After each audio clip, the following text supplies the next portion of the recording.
Well, hello, you beautiful sack of haunted meat, and welcome to the Nerd Gym YouTube channel. I'm your coach, Melanie Black, and today we are dissecting all of the reasons why protein may be playing a crucial role in your fat loss meal plan. Protein, we know it's good for building muscles, right? Everybody knows it's good for building muscles, but what about those of you who are not looking to build muscle? We just want to lose weight. We're not really caring too much about that. Do we still need protein? Is it still beneficial?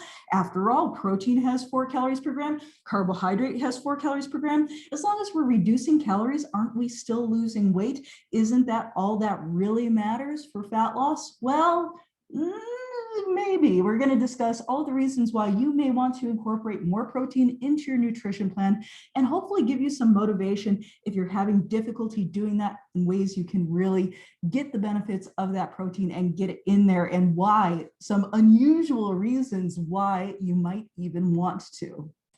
One of the first things you're going to want to know about protein is that it is made up of essential amino acids. Dietary protein has amino acids that are making it up in different food sources, and different types of protein sources have different balances of their component parts, those amino acids.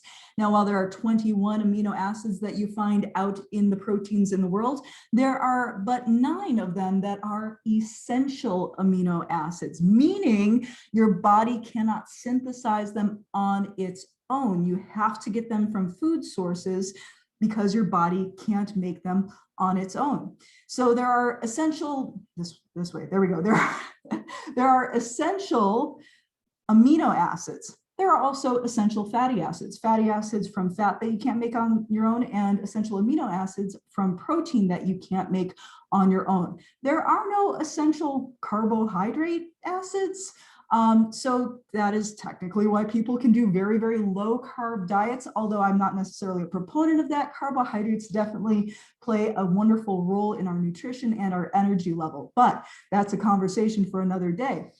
First, understand that these 9 essential amino acids are essential, and we want to make sure that we're getting enough of them for all of the things that protein does for our body.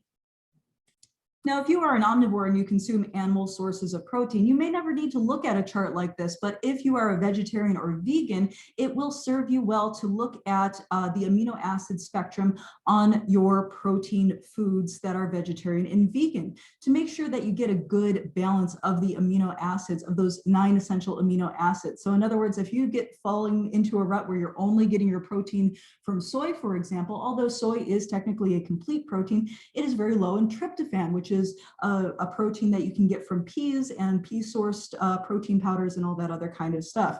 You may also want to consider supplements if you're just not getting enough of this stuff from food sources. But for those of you who are using animal source proteins, those are all going to have a complete amino acid spectrum, and you really don't have to think too much about it. But if you are vegetarian vegan, I highly recommend checking out the amino acid spectrum charts on nutritiondata.self.com. I find those one of the most easiest ones to read as far as making sure that you've got a good balance for that style of nutrition.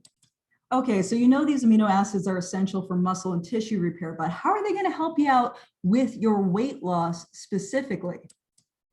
Hormones, specifically your peptide hormones. These hormones are made out of essential amino acids. You got it. So all of these hormones, all of these, and also neuropeptides, all of these things are really reliant upon you having enough dietary protein, getting those essential amino acids into your system. Now, there's a lot of hormones on this list that I don't know anything about, because they don't really have a whole lot to do with metabolic processes, although many of them have to do with brain neurological things, which can then impact metabolic processes and so on. By metabolic, I mean, like, you know, the burning of the fat part. That's the part that most of the people I talk to are interested in. But there's a lot going on here. If you look up peptide hormones, you can do your research on all of these guys, and also your neuropeptides, your neurotransmitters. So there's a lot going on with these hormones. A lot of times when people say, oh, I've got a slow metabolism, I've got a sluggish metabolism, it must be my hormones. Well, guess what? Your hormones need protein too.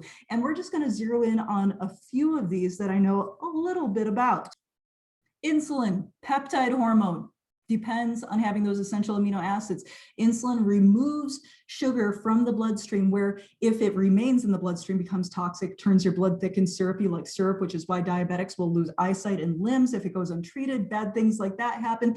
Insulin is a crucial hormone, big key player in the body when it comes to making sure that your body can actually store and use food the correct way once you eat it. So you want to make sure that your insulin's working good, right? Glucagon, also peptide hormone, helps pull energy out of storage, aka helps you burn fat when blood sugar is low. So again, peptide hormone. Ghrelin and leptin, these are hormones that regulate how hungry or not you feel. Is that important when you're losing weight? Heck yeah, it is. There is no amount of willpower that will override your body's natural urge to eat if things are out of whack. So we want to make sure that we're getting our protein for our ghrelin and leptin. Then we've got growth hormone. It helps to maintain and build and repair healthy tissue in the brain, skin, and all the other organs as well. It's hugely important. Growth hormone, amylin, plays a role in glycemic regulation by slowing gastric emptying and promoting satiety, again, preventing you from feeling hungry all the time. Gastrin helps with digestion, helps release those digestive acids into the gut so that you can actually digest your food properly. Thyroid stimulating hormone stimulates the thyroid gland to produce the stuff that you need for metabolism in every tissue of the body. So all of these hormones, peptide hormones, require those essential amino acids. So all very important reasons to get enough protein in your diet. Okay, so you don't want to feel hungry all the time. You want to have that good growth and tissue repair, and you want your body to be able to digest and use food and use the energy that you're taking in a meaningful way so that you feel good and have fun in your body. So here's the big question: how much protein do we need?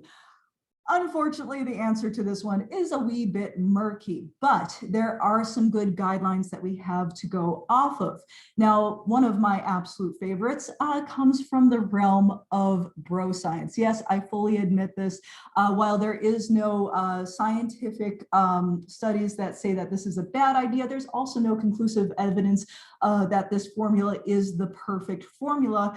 But I'll tell you what, I've been using this formula for almost all of my meal plans, give or take a wee bit, for 10 years, 11 years, how long has it been? I don't know. And every meal plan that I have used this formula with has been very, very successful for people who follow these meal plans. They're finding that they're less hungry, that they're losing fat faster, that they're feeling better, more energetic. And that, my dear friends, is a simple one. The bro science approach: eat your body weight in grams of protein per day.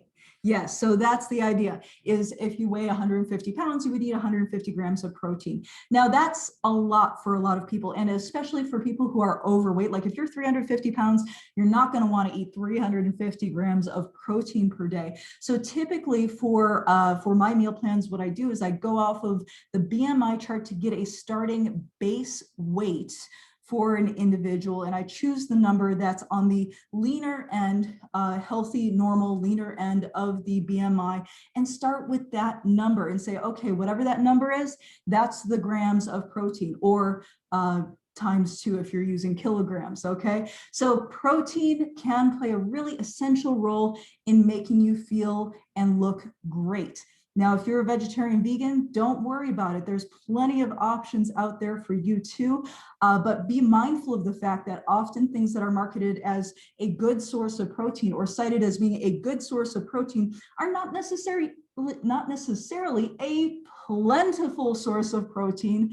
So that's something you're going to want to watch out for. So it's really important to take a look at your nutrition plan. If you're feeling sluggish, if you're feeling low energy, if you're feeling like you're hungry all the freaking time, take a look at what you're eating currently, even before making any changes, and just go to a nutrition database, break it down. How much protein are you getting? Are you getting even nearly enough? I would say that for most people, the absolute base level for feeling okay is going to be around 80 grams on a nutrition plan where you're also cutting calories.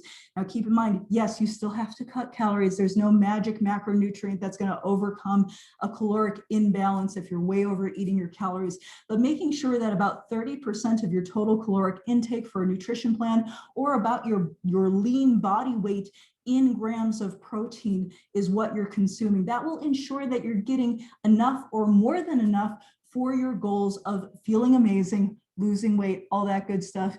Go ahead and comment down below. Let me know what your protein struggles are. I want to hear it, and I will talk to you next time. Be sure to like and subscribe, and I will see you next time. Bye.